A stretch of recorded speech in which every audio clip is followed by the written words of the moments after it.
मुसलमानों में भी वाक़या करबला के हवाले से बहुत सी गलतफ़हमियाँ पाई जाती हैं। कुछ लोग जो यज़ीद की खिलाफ़त को सही मानते हैं, हज़रत हुसैन रज़ियल्लाहु ताला अन्हु को बाग़ी करार देते हैं, जबकि यज़ीद को अमीरुल मोमिनीन कहते हैं।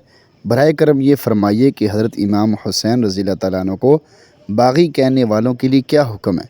यज़ीद को अमीरुल मोमिनीन कहना कहाँ तक दुरुस्त है? अहले सुन्नत का मौक़िफ़ ये है कि हज़रत हुसैन रज़ियल्लाहु ताला अन्हु हक़ पर थे, उनके मुकाबले में यज़ीद हक़ पर नहीं था, इसलिए यज़ीद को अमीरुल मोमिनीन नहीं कहा जाएगा। हज़रत हुसैन रज़ियल्लाहु ताला अन्हु को बाग़ी कहने वाले अहले सुन्नत के अक़ीदे से बाग़ी हैं।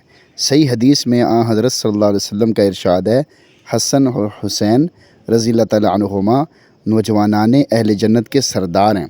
जो लोग हज़रत हुसैन रज़ियल्लाहु ताला अन्हु को नऊज़ बिल्लाह बाग़ी कहते हैं, वो किस मुँह से ये तवक्को रखते हैं कि वह हज़रत हुसैन रज़ियल्लाहु ताला अन्हु की क़ियादत व सियादत में जन्नत में जाएंगे?